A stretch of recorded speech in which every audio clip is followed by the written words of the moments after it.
Class welcome back बच्चों। तो प्यारे बच्चों, स्टार्ट करते हैं नया लेक्चर।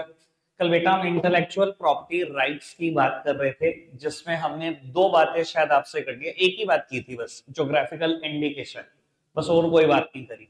आज बेटा बची हुई सारी बातें कंप्लीट कर लेते हैं। एक बार एंटरप्रेन्योरशिप टॉपिक है, थोड़ा सा वो खत्म कर लेते हैं। सिर्फ 15 से 20 मिनट का लेक्चर होना चाहिए।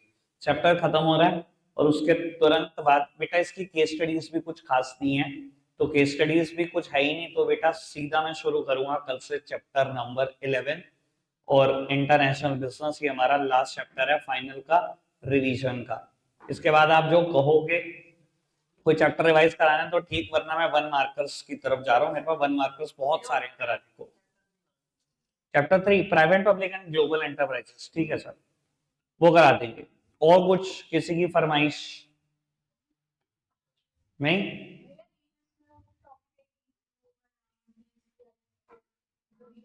अच्छा, इस चैप्टर में जो है एनएसआईसी और डीआईसी, जब मैंने आपसे वो हुई थी आपकी और मेरी बात, हाँ मैं करा दूंगा। देखो बेटा, मैं आपको ये बता देता हूँ, नई एनसीईआरटी में ना डीआईसी एनएसआईसी कोई टॉपिक नहीं है। अभी तो आपको ये पता भी नहीं होगा कि मैं किसकी बात कर रहा हूँ।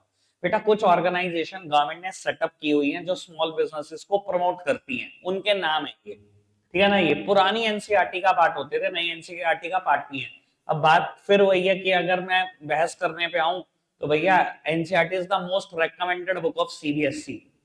सीबीएसई रेकमेंड ही नहीं करता वो टॉपिक आज की तारीख में, पर उनको आते हैं, उन्होंने पास में कराए हैं, वो आदत छोड़ नहीं पा रहे, इस वजह से आज भी दिए जा रहे हैं। पर मुझे इस बात से कोई फर्क नहीं पड़ता, मैं दोनों टॉपिक करा दूंगा। चैप्टर 3 करा दूंगा, 11 विद केस स्टडी करा दूंगा, उसके बाद 1 मार्कर्स की तरफ चल जाएंगे। ठीक है जी, चलो जी। पुत्र जी, अभी फिलहाल आप सामने देख रहे हैं ज्योग्राफिकल इंडिकेशन की बात मैं कर चुका था पहले। चलो प्लांट वैरायटी की बात करते हैं। ऑल्दो बेटा आज से 10 से 12 साल पुरानी बात है कि हम प्लांट वैरायटी नाम की कोई चीज, कोई एसेट देखते ही नहीं थे, ठीक है जी। पर बेटा आज की तारीख में जैसे हर फील्ड में आप देख रहे हो, एनवायरमेंट काफी चेंजिंग है, ठीक है जी, नई नई इन्वेंशन होती जा रही है। तो बेटा किसान ने भी इन्वेंशन कर दी।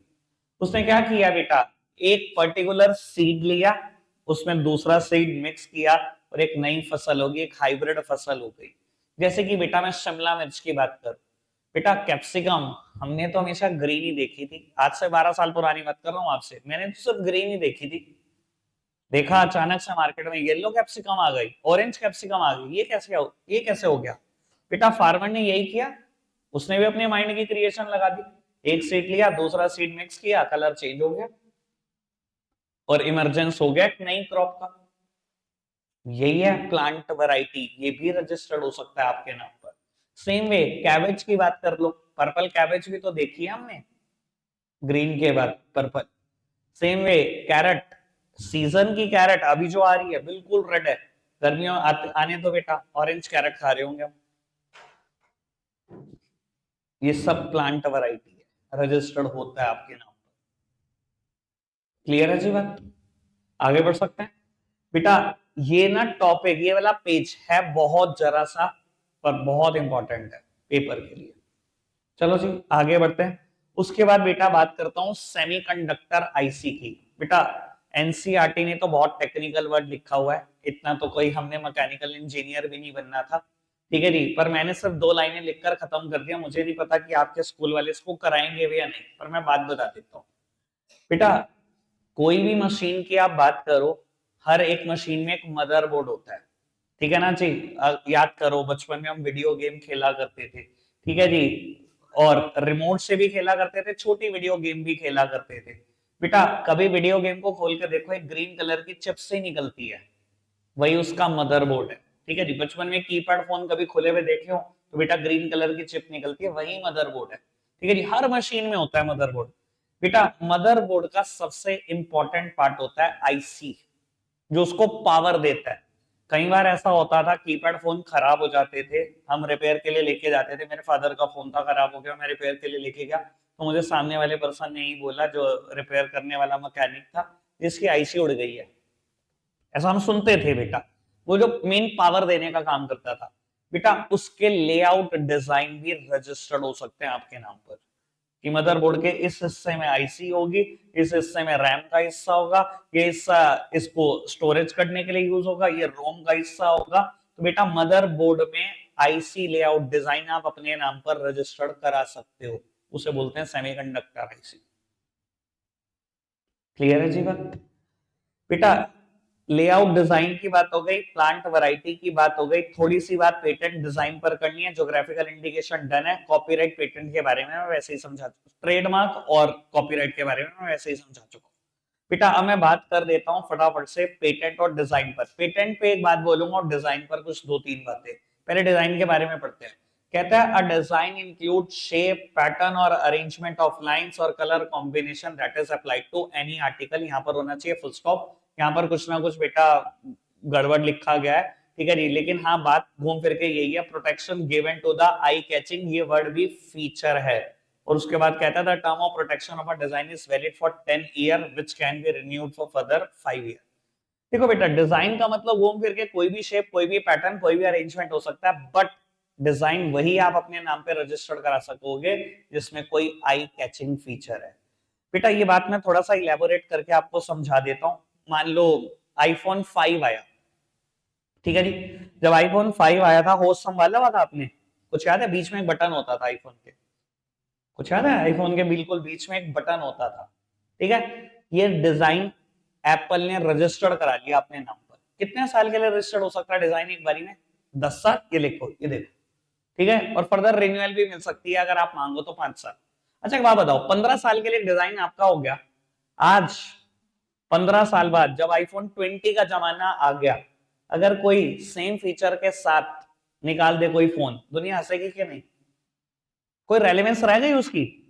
मानते हो ना 15 साल के बाद डिजाइन कॉपी भी हो जाएगा, उसकी कोई रेलेवेंस नहीं है। दुनिया हंसेगी, बल्कि दुनिया ब्लेम भी कर देगी आपको, आईफोन का कॉपी कर रहे हो, पुराने आईफोन का डिजाइन कॉपी कर रहे हो। यानी कि उस टाइम पर उतना नुकसान नहीं होगा, शुरू में कॉपी हो जाता तो बहुत नुकसान था। क्लियर है बात? लेकिन ध्यान रख लेना, आप वही फीचर रजिस्टर कर पाओगे जो आई कैचिंग फीचर है। ये मत कह देना मैंने एक चेयर बनाई है विद 4 लेग्स, सरकार मेरे नाम पर रजिस्टर कर दो। बेटा सरकार ये गलती कभी नहीं करेगी।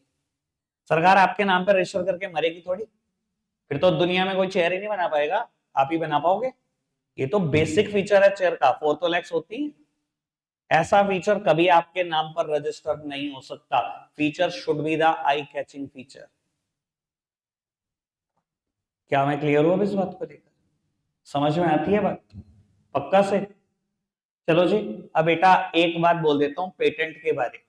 बेटा पेटेंट में हम अपनी नई इन्वेंशन, नए फॉर्मूला को रजिस्टर करा सकते हैं। ध्यान रख लेना, प्रोडक्ट तो नया रजिस्टर हो ही सकता है, जैसे कि वैक्सीनेशन। मैंने वैक्सीनेशन की बात की थी आपके साथ। ध्यान रख लेना बेटा, वो जिस प्रोसेस से होके गुजरा है, प्रोसेस भी रजिस्टर कराया जा सकता है। बेटा जैसे कि मैं कहता हूं आपने थम्स अप बनाई, ठीक है जी। थम्स अप बनाने का एक पर्टिकुलर प्रोसेस है, ठीक है जी। आपने क्या किया, वाटर लिया, उसमें कोई भी चीज, मान लो कोई कलर डाला, ठीक है जी। बाबू कार्बोनेटेड किया उस वाटर को, ठीक है जी। जो भी प्रोसेस आपने यूज करी, इस प्रोसेस को भी रजिस्टर कर सकते हो। प्रोडक्ट तो रजिस्टर्ड हो ही सकता है कि ये मेरी इन्वेंशन है, ठीक है जी। जैसे कि वैक्सीनेशन, ये मेडिसिन मैंने बनाई है, ये मेरे नाम पर रजिस्टर हो जाए। प्रोडक्ट भी रजिस्टर्ड हो सकता है, पीछे के उसके पीछे जो प्रोसेस चल रहा है उसको बनाने का, वो भी रजिस्टर हो सकता है। और एक बात बताऊं, अगर प्रोसेस रजिस्टर हो गया तो प्रोडक्ट तो कभी कोई कॉपी कर ही नहीं पाएगा, कभी भी नहीं कर पाएगा। थम्स अप वगैरह के केस में प्रोसेस ही रजिस्टर्ड है। क्लियर है जी बात? ठीक है, ये वाला टॉपिक बिल्कुल खत्म हो गया, ठीक है जी। अभी मैं जरा एंटरप्रेन्योरशिप एक टॉपिक मेरे कोर्स में, उसकी बात करता हूँ। अगर एक सेकंड बेटा, एंटरप्रेन्योरशिप की बात शुरू करते हैं। बेटा आप ना 1 मिनट के लिए सामने देखेंगे और आराम से इस चीज को रीड करेंगे। कहता है entrepreneurship is the process of setting one's own business as distinct from pursuing any other economic activity, be it employment or practising some profession. लो जी बेटा, चैप्टर नंबर 1 याद है आपको? बिल्कुल पहले पेज पे टॉपिक होता था टाइप्स ऑफ ह्यूमन एक्टिविटीज। और बेटा ह्यूमन एक्टिविटी के टाइप थे इकोनॉमिक एक्टिविटी और non economic activity. Economic activity के भी टाइप थे, बिजनेस, प्रोफेशन और एम्प्लॉयमेंट। बाबू बिल्कुल चुप हो जाओ, आराम से सुनो बेटा। ह्यूमन एक्टिविटी के दो पार्ट थे, इकोनॉमिक और नॉन इकोनॉमिक। इकोनॉमिक के तीन थे, बिजनेस, प्रोफेशन और एम्प्लॉयमेंट। अब मैं आपको एक बात बता देता हूं, अगर एनसीईआरटी की लैंग्वेज पढ़ो ना, तो एनसीईआरटी का मतलब एंटरप्रेन्योरशिप और बिजनेस एक ही बात है। देखो मैं लैंग्वेज पढ़वाता हूँ, एक मिनट के लिए सामने देखो। बहु ये कहते हैं entrepreneurship is the process of setting up one's own business. Entrepreneurship क्या है? अपना बिजनेस सेटअप करना, as distinct from pursuing any other economic activity. कि कोई और इकोनॉमिक एक्टिविटी नहीं करना, चाहे वो एम्प्लॉयमेंट है, चाहे वो प्रोफेशन को प्रैक्टिस करना है। चाहे वो एम्प्लॉयमेंट है ये भी नहीं करना, चाहे वो प्रोफेशन है वो भी नहीं करना, यानी कि बस यही है एंटरप्रेन्योरशिप। पर बेटा मैं अपनी आपको लिटिल नॉलेज से एक बात बता देता हूँ कि मेरे हिसाब से बिजनेस और एंटरप्रेन्योरशिप कभी बराबर नहीं होते। मैंने पिछली बार भी बताया था और मैं दोबारा भी बता देता हूँ। बेटा बिजनेस पता है क्या होता है? मैंने देखा सामने वाले की ना यार कन्फेक्शनरी की दुकान बहुत अच्छी चल रही, अच्छा जी चल मैं भी खोल लेता हूँ। अच्छा वो फास्ट फूड बेचता है, बहुत बढ़िया चल रहा है, चल मैं भी खोल लेता हूँ। बेटा ये बिजनेस है, जब आप दूसरे का कॉपी करते हो। एंटरप्रेन्योरशिप पता है क्या होता है? कुछ नया करना, जो कोई नहीं कर रहा, जैसा कोई नहीं सोच रहा। इतने सारे शार्क टैंक पे आते हैं भैया एंटरप्रेन्योर, आइडिया सुन के ही दिमाग खुल जाता है। ठीक है जी, इवन शार्क्स का दिमाग खुल जाता है। हमने तो कोई आइडियाज लोगों के सुने नहीं, पर मैंने एक आइडिया आपसे लास्ट टाइम शेयर किया था, अगर आपको याद हो तो। मेरा एक स्टूडेंट क्या कर रहा था, चंडीगढ़ में बैठ के ट्रकिंग का बिजनेस, पूरे यूएसए की ट्रकिंग मैनेज कर रहा है चंडीगढ़ से बैठकर। मैंने बताया था ना कैसे कर रहा है, ठीक है ना। उसने क्या कर रखा है, अपनी वेबसाइट को बस एसईओ का इस्तेमाल करके लिस्ट कर रखा है नंबर 1 पर। सर्च इंजन ऑप्टिमाइजेशन बोलते हैं बेटा। कई बार आप कोई चीज सर्च करो, आपकी वेबसाइट नंबर 1 पे आती है। ठीक है जी, ये ऐसे नहीं होता बाय डिफॉल्ट, इसे एसईओ बोलते हैं। एसईओ का यूज करके आपने किया, सर्च इंजन ऑप्टिमाइजेशन का यूज करके आपने किया। ठीक है जी, अब पूरे यूएसए में उसकी वेबसाइट सबसे ऊपर आती है। अब कोई भी सर्च करता है कि मुझे ट्रक चाहिए from place A to place B, उसकी वेबसाइट खुल जाती है। वहां से लोग कांटेक्ट करते हैं, हाँ जी सर मुझे इस प्लेस से इस प्लेस के लिए ट्रक चाहिए। अच्छा जी सर, $1600, सर $1900, सर $2000।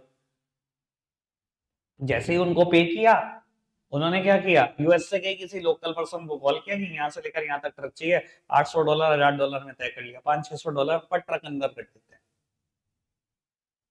एक दिन के 10-10 ट्रक चलते हैं, किसी प्लेस से किसी प्लेस के लिए, किसी प्लेस से किसी प्लेस के लिए। ये एंटरप्रेन्योरशिप है।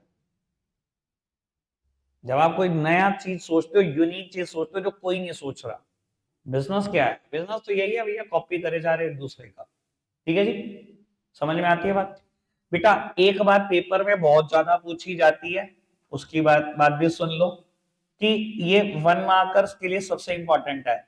एंटरप्रेन्योरशिप, एंटरप्रेन्योर और बेटा एंटरप्राइज, ये 3 वर्ड है। बेटा एंटरप्रेन्योरशिप एक प्रोसेस का नाम है, एंटरप्रेन्योर एक पर्सन है, और एंटरप्राइज इस प्रोसेस का आउटकम है। ठीक है ना जी, सिंपल है ना बात। एंटरप्रेन्योर तो पर्सन है, एंटरप्रेन्योरशिप प्रोसेस का नाम है, और बेटा जब आप इस प्रोसेस का यूज करते हो तो जो आउटकम आता है वो एंटरप्राइज है, वो आपका बिजनेस है। ठीक है ना जी। तो वो ये 1 मार्कर्स के तौर के लिए सबसे इंपॉर्टेंट है, यहाँ पर लिखी भी होगी ये बात। ये देखो जी, जो पर्सन सेटअप करता है बिजनेस में एंटरप्रेन्योर है, output of the process enterprise है, और बेटा ये एक प्रोसेस का ही नाम है। ठीक है, एंटरप्रेन्योरशिप के बेटा फीचर हैं। अब आप ये भी बात समझो, जब एनसीईआरटी ने फर्क ही नहीं करा बिजनेस और एंटरप्रेन्योरशिप में, तो फीचर कुछ अलग थोड़ी होंगे। चैप्टर 1 में पढ़ रखे हैं फीचर बिजनेस के, लगभग लगभग कुछ बातें काफी सिमिलर। बेटा फर्स्ट वन पढ़ना, रिस्क टेकिंग। याद है वहां पर 7th हेडिंग का नाम है एलिमेंट ऑफ रिस्क। बिजनेस और रिस्क अलग किए जा सकते हैं दूसरे से?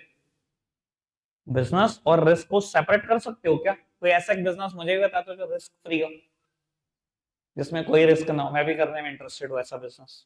नहीं हो सकता ना, बताइए।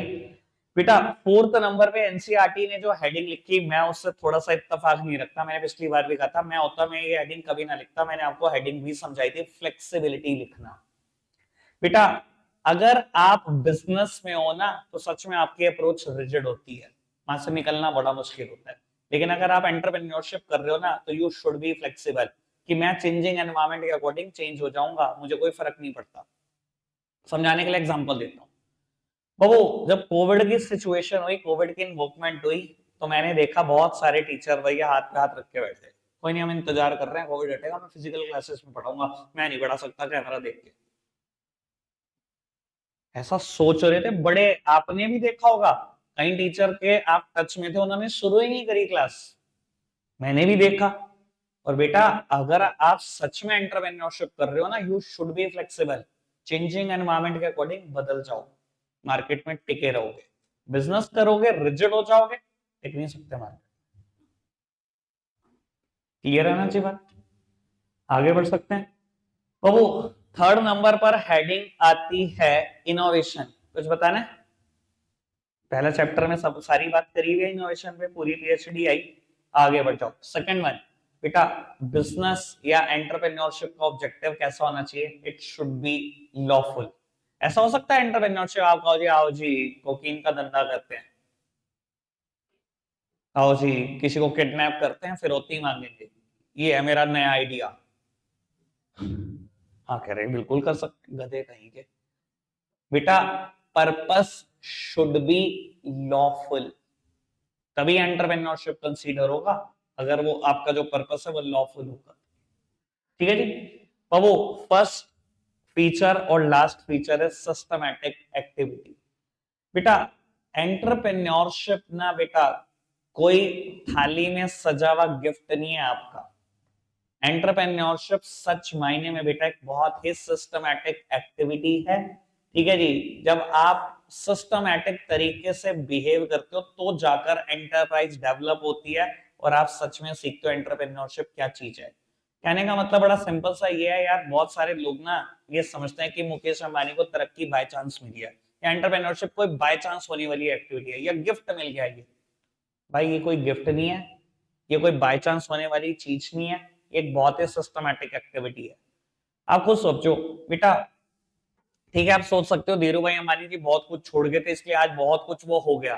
सर वो बहुत कुछ छोड़ गए थे ना, उसका उसने 10,000 गुना कर दिया, और ये बाय चांस नहीं होता। एक दो गुना तो बाय चांस होता है, 10,000 गुना बाय चांस नहीं होता। ये बहुत सिस्टम से किया गया काम है, बहुत ही सिस्टमैटिक एक्टिविटी है। रखते हैं आज के लिए इतना ही है प्यारे बच्चों। बाय।